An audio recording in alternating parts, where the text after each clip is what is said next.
mahafinaritra zao fotoana androany fotoam-bavaka rahantsika midinidinika ara-panahy eto disisy ny mampidina zavatra rehetra moa dia masinina amin'ny ten'Andriamanitra sy mivavaka dia hiara-mivavaka isika.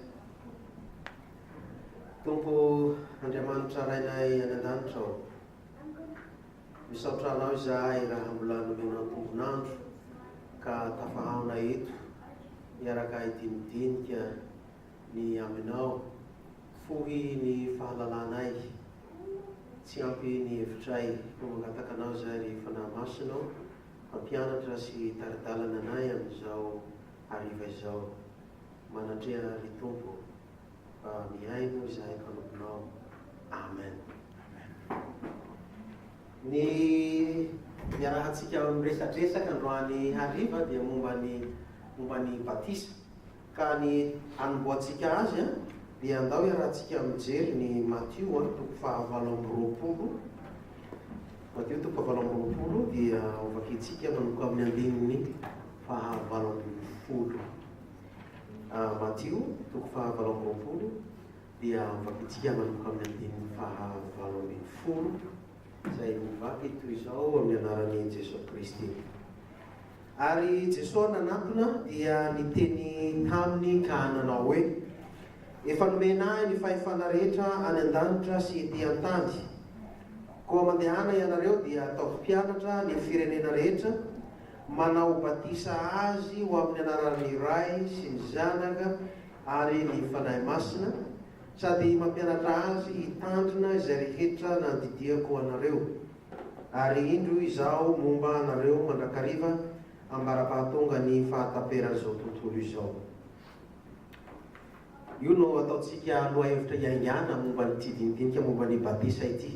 Eto ampiandohanatsika dia tsara ny mamaritra avy hatrany fa tsy resaka dogma isika androany na ny fampianarany fiangonana anankiray, satria raha vao hiresaka an'izay isika dia hiady hevitra eto hatramin'ny maraina ny andro, satria fa ady hevitra hatrany amin'ny voalohany zany dia nitohy tamin'ireo rainy reformation rehetra dia mbola mitohy hatramin'izao. Fa ny fampianarana na ny dogma mampisaratsara ka fa zavatra anankiray no mampiray antsika dia Jesosy Kristy. Alohan'ny hanovantsika hoe resaka famaritana ny amin'ny batisa dia hojerentsika izy io avy tany amin'ny testamenta taloha, dia hojerentsika tamin'ny andron'i Jesosy Kristy mankaty amin'ny testamenta vaovao sy ny amin'izao andro iainantsika izao. Ny batisa moa zany raha tena tsorona fotsiny hoe ny heviny amin'ny ankapobeny ny teny hoe batisa avy amin'ny teny grika hoe baptisma, na hoe ajoboka, hoe ajoboka ao anaty, ohatrany hoe ajoboka tahaka reny raha mihinana mofo dia ajoboka ao anaty dite ohatra hoe dip, hoe zay no azo apikana azy amin'ny dikany tsotra. Fa raha jerentsika avy tany amin'ny testamenta taloha, ao amin'ny testamenta taloha tsy dia misy teny milaza mivantana ny atao hoe batisa, hoe teny hoe batisa. Aty amin'ny testamenta taloha vao tena enta, testamenta vaovao vao eno izy io. Rehefa iny Jaona mpanao iza, Jaona mpanao batisa zay tany anefitra, dia nilaza izy hoe za no manao batisa nareo rano fa ho avy le anankiray ao aoriana izay matanjaka anao izaho, izy anao batisa nareo amin'ny fanahy masina. Fa misy hojerentsika ro toerana vitsivitsy amin'ny testamenta taloha zay ahitana ny sorotry ny batisa tany amin'ny testamenta taloha. Raha vao manomboka ny baiboly dia inona no Genesis toko voalohany?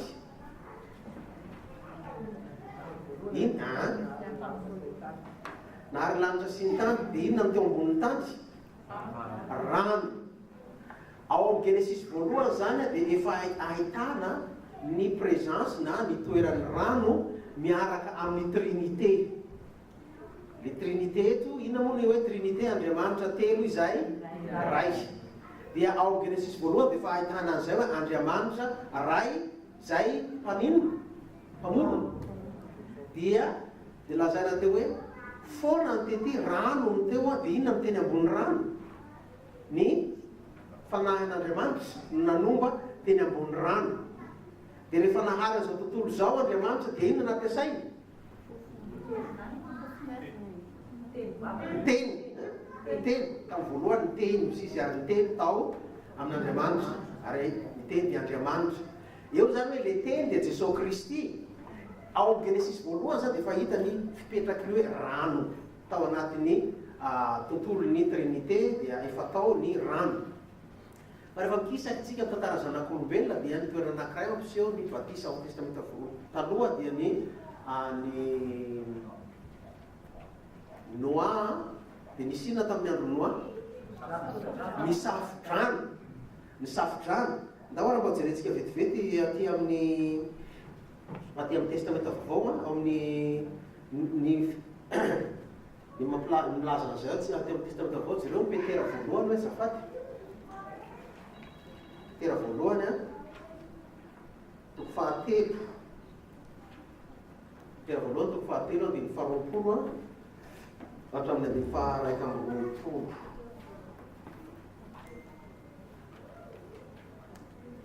Petera voalohany toko fahatelo andiny faharoapolo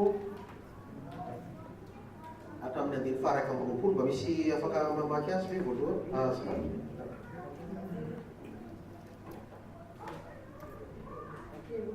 Petera voalohany toko fahatelo faharoapolo hatramin'ny faharaika amby roapolo.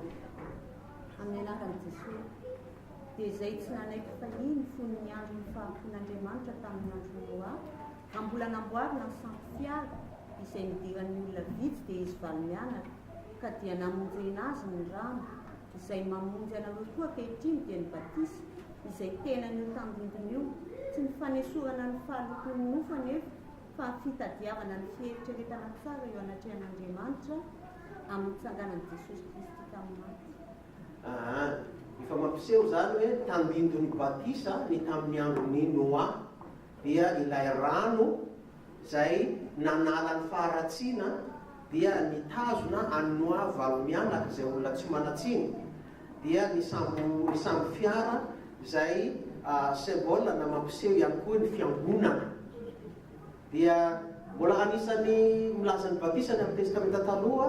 Taditsika ny zanak'Israely rehefa niala avy tany Egypte izy dia namakivaky an'ilay ranomasina iny mena, dia nizara nitritrana koa ilay ranomasina, dia niampita tao ny zanak'Israely fa izy indray natelin'ilay ranomasina rehefa avy eo ny miaramila ny farao ny Egyptianina. Iny mbola tandindon'ny batisa any amin'ny testamenta taloha zay hoe fanesorana ny zanak'Israely niala avy tao amin'ny tany fahandevozana, hoe itsika miala avy tamin'ny fahandevozana io ka makany amin'ny fanadiovana avy amin'ny alalan'ny rany Kristy. Dia mbola tandindon'ny batisa tao ihany koa ny zanak'Israely rehefa hiditra tany Jeriko nitaritiny Joshua marina fa amin'ny teny Hebreo hoe Jesosy dia tenenao Joshua zay amin'ny teny Hebreo. Dia Joshua ilay nandiny an'i Mosesy nitarika zanak'Israely dia niampita rano Jordana ry zareo niampita makany Jeriko. Ny anankiray koa tadiditsika ilay tafika anankiray le boka iny Naamana. Ny boka Naamana dia nandeha tany amin'ny Elisa izy any ampaminany, isan'le mpamonkely vaviny kely iny teny hoe zay le anao ty patron raha mba tany amin'ny raha mba heniny le mpaminany lehibe any amin'ny zanak'Israely dia rehetina anao ty ny dia sitrany zay maninona zay fahavalo zareo io tamin'io dia farany dia nandeha ihany mo. Rehefa tonga tany amin'ny mpanjaka zanak'Israely le iraka nalefan'le Naamana dia tezitra le mpanjaka hoe tena mihatsiady amiko le izy, inona izany kao sisy n'Andriamanitra no afaka nasitraka ny abokanty. Dia resahan'Andriamanitra Elisa dia nakany, dia no afara ny Naamana dia nataony hoe andana makary amin'ny rano ry dia milona ao impito. Fa tezitra ihany Naamana na ino an'izay fa kao izy tsisy rano tsara ty aminay ko alefa nio rano ihany no ilona ny impito. Fa dia nandeha tany izy dia nilona tao impito dia sitrana ny abokanty. Ny mbola mampiseho ihany koa ny resaka batisa raha jerentsika ny Ezekiel toko 1:7. dia io koa miresaka momba ny hoe fanosorana amin'ny menaka sy amin'ny rano. Fa ny zavatra anankiray izay tiako saritana an-tsaintsika, misy fomba izay fanao jiosy. Misy fomba izay fanao jiosy dia karazana rita izy io, karazana rituel kely izay ataony, izay ataon'ny zareo hoe tivila. Le tivila TVILAH. Le tivila ty zany rehefa misy anarana le rita izay atao io, rehefa misy olona naloto, ny atao hoe maloto zany ohatra fotsiny hoe misy olona mifandray tamina faty, tena ny corps nisy faty anankiray eo dia izy nandray an'iny faty iny, ohatra mikarakara faty reny, dia tsy tonga dia afaka miditra ao anatin'ny société ianao rehefa nanao an'iny. Misy rita izay tsy maintsy mbola ataonao, mankany amin'ny renirano anao izay misy loharano, misy renirano izay misy loharano zany izay miboiboiky izay atao hoe mikva. Mikva ny anaran'io, MIKVA. Dia mankany amin'ny mikva anao dia milonao amin'io rano io. Dia rehefa avy milonao izay ianao vao miseho any amin'ny sorona amin'izay vao miverina indray mandeha any amin'ny société. Rita amin'ny alalan'ny rano zany. Tsy nilazain'ny zareo mivantany hoe batisa izy io, fa fanadiovana izay nataon'ny zareo. Misy signa ihany koa tamin'ny testamenta taloha izay azo nadika ho toy ny batisa dia famorana zany. Raha vao feno valo andro ny zazalahy dia frainy. Dia raha lama toa izy dia tsy maintsy hoentina miseho any amin'ny sorona eny amin'ny tranon'Andriamanitra izy zany fa afaka havalona. Jesosy Kristy natao an'izay. Fa dia tsika raha afaka havalona izy frana dia nentina tany amin'ny tempoly dia tao Simeon nalay niandry azy nandritra ny taona maro tsy hety fahafatesana izy raha tsy mahita ny tompo.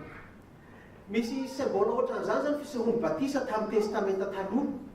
Fa ato amin'ny testamenta vaovao izy no tena miseho ary Jesosy Kristy natao batisa. Ina moa natonga Jesosy Kristy natao batisa e?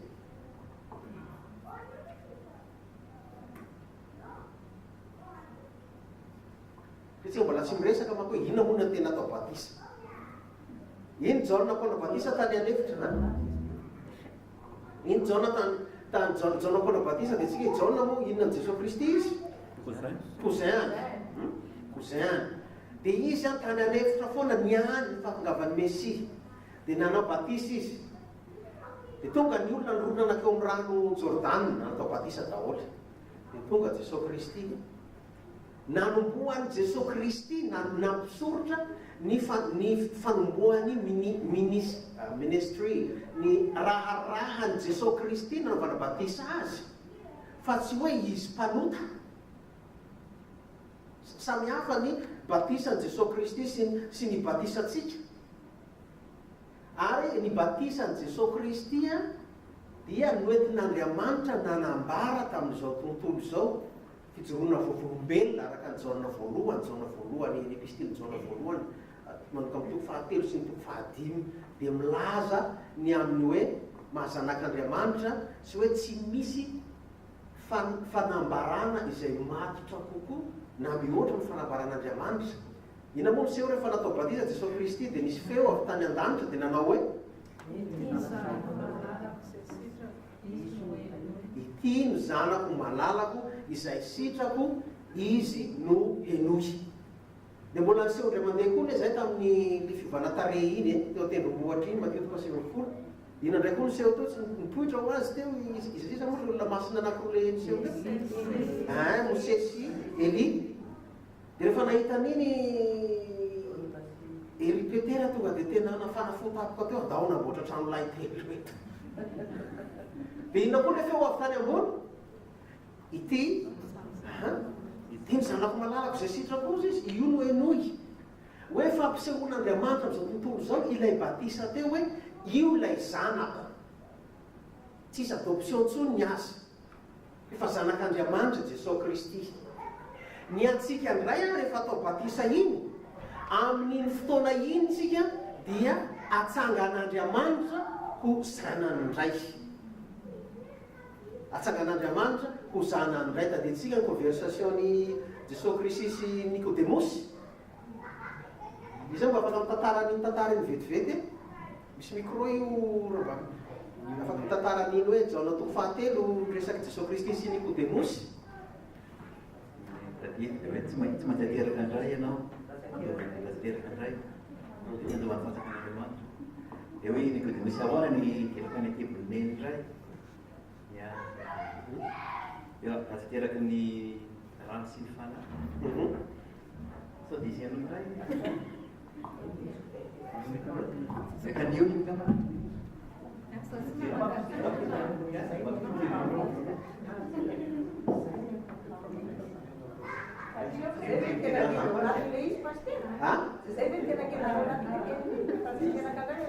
raha tsy ateraka indray zay izy teny ao no misy teny hoe fato izany dia Andriamanitra zao tontolo zao resaka tamin'ny Nicodemus ihany hoe raha meno lahy tokana mba tsy vesy rehetra mino azy taonina toko fahatelo ny 120. Ka iny dia Nicodemus olona mpampianatra ny lalàna tao anatin'ireo fariseo. Ny fariseo moa nino ny fitsanganana amin'ny maty tsy tahaka an'ireo sadoseo izy zany. Nino zany no fisian'ny fiainana any akoatra, fisian'ny fiainana any akoatra.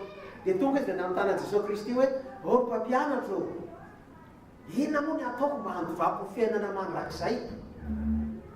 Dia namaly izy hoe raha tsy ateraky indray ianao tsy afaka miditra ny fiainana mandrakizay. Dia gaga izy hoe ahoana ary zany? Eo le fanambarana voalohany, tsy hoe voalohany fa fanambarana ihany koa ny amin'le batisa, le fiterahana indray amin'ny alalan'ny batisa. Ao dia mbola iresaka antsika kisaka aty amin'ny epistily sy ny ambiny aty rehefa avy eo fa tonga dia ajanoko avy eo aloha hoe niady hevitra hatramin'izay dia hoe asifika ao anaty rano very fatao batisa sa tondratondrahana fotsiny. Misy karazany anankiefatra ny fanaovana batisa farafahakeliny. Dia ny anankiray ihany le hoe immersion, hoe tena ao anaty rano izy zany. Dia ampidirana tena arotsaka ny anaty rano, entina ny anaty rano dia sotomina. Tsy rano lehibe nanaovana an'io zany. Dia ny anankiray tsy dia immersion tanteraky izy zany fa submersion, hoe misy zany tapan'le olona fotsiny no miditra ao anatin'le rano, dia le miondrika ohatry zao izy. Dia inona koa no anankiray manaraka an'izay? Le amlona ataony zareo affusion, tsy haiko na teny frantsay fa ny teny anglisy affusion, AFFUSION. Dia le affusion dia le maka rano amin'ny baolina dia araraka ao amin'le loha. Dia misy le anankiray farany le ohatra hoe sprinkling, le alaina fotsiny le rano dia atao ohatran'izao amin'le olona. Batisa koa iny matetika fampiasana an'iny le olona marary, le marary mafy amin'ny fahofaty reny, tsy azaka le rano intsony izy dia atao an'iny.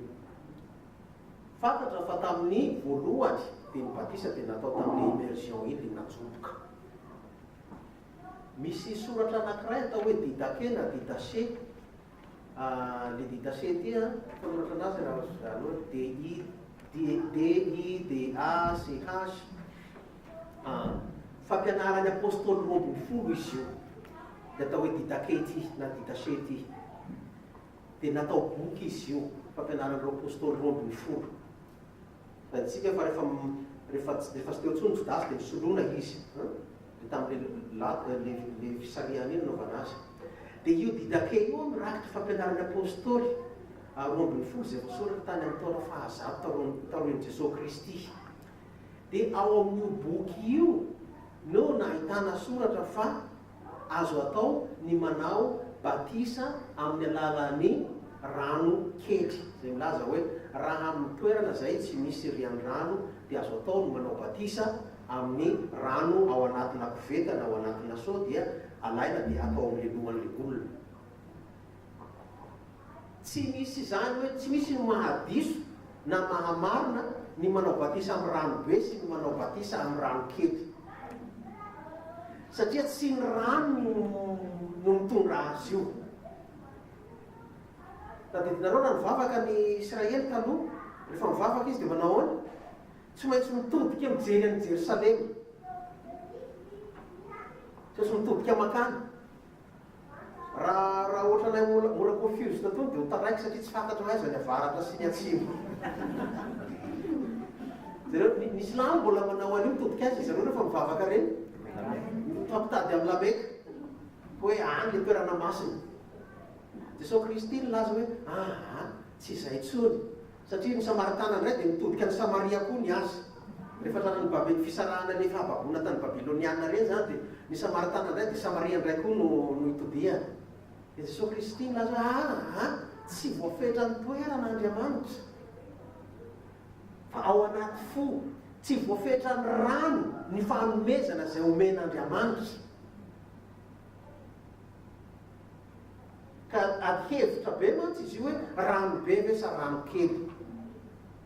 Tsy ny rano no mahavoavontsy fa ny tenin'Andriamanitra izay miombona ao amin'io rano io. Ka tsy hoe nandeha anao dia solafaka dia nianjera tao anaty rano tao dia milaza anao fa vita batisa anao zay. Fa ny batisa dia filazanao ankarika azy fa zanak'Andriamanitra ianao, fa mino an'Andriamanitra ianao. Zay le batisa. Ny batisa tsy zavatra tao miafina izy io. Misy manko olona, za fa misy olona manontany anao, pasteur mba ataovy batisa nefa ataovy aty an-trano hiandry. Misy olona sasany zany fa lehibe dia hoanina ora atao batisa ao am-piangonanao. Raha hoanina anao tsy nanao batisa fa elako ny andro lehibe vao atao batisa. Tokony maka fierté ho anao hoe za ty fa 20 taona mahatsiaro tena ny foazin'ny fanahy dia vonona hanombo tena ho an'ny tompo hateraka indray. Fa ny batisa zany dia sakramenta publika. Le izy te hampiasa le terme sakramenta loatra satria misy fiangonana sasany zay tsy mampiasa an'izay voamonana sakramenta zay. Fa ataontsika hoe fanosorana masina ampahibe maso. Zay ny batisa. Ka raha misy olona zany natao batisa tany ivelany, ohatra hoe narary tany amin'ny hôpitaly le olona ka efa mifaty dia natao batisa tao, dia iny olona iny tsy maintsy hoentina ao am-piangonana, atoro ny fiangonana rehetra hoe iranona natao batisa taria dia mbola velona izy io dia atoro anareo fianakaviany. Ny manao batisa zany araka ny teny Jesosy Kristy ato Matteo 7:20 tsy misy resaka hoe ny pastora na ny bisopy sy ny inona, fa izay rehetra kristiana rehetra mpanaradian'i Jesosy Kristy dia afaka manao batisa avokoa. Izay rehetra vita batisa dia afaka manao batisa. Satria ny batisa ne tsy anao manao azy io fa avy amin'Andriamanitra izy io. Fitaovana fotsiny isika ao amin'ilay fanaovana batisa. Ka raha misy olona mangataka anao hanao batisa azy dia afaka manao batisa ny olona io ianao raha misy antony mahamaika azy. Fa tsy hoe amin'izao fotsiny mandeha atao batisa rangahy misy fandaminana natao anatin'ny fiangonana satria lasa institution fiangonana misy rafitra ao anatiny. Satria raha samy nanao batisa aby tsika dia tsy fantatra ntsony hoe ia ary no vita batisa, io tsy vita batisa. Fa raha anao no mamangy olana amin'ny hôpitaly ka misy olona efa mifaty io mangataka atao batisa dia afaka manao azy ianao maka rano dia mivavaka hamasina amin'ny tenin'Andriamanitra dia maka ny rano dia manao batisa anao amin'ny anaran'Andriamanitra Ray sy ny Zanaka ary ny fanahy masina. Amen dia mivavaka. Avy eo ampandrenesinao zany ray aman-dreny ara-panahy hoe za nanao batisa nianina fa mbola velona izy dia atoro ao am-piangonana. Na maty ary ny olona iny dia teneninao ihany dia masoratana any amin'ny bokim-piangonana iny olona iny. Ny fanaovana batisa amin'ny rano kely dia efa hitany ihany izy hitany amin'ny taonjato fahatelo, taonjato fahaefatra fa taty amin'ny taonjato fahafolo vao tena nitatra tamin'ny fiangonana ny fanaovana azy io.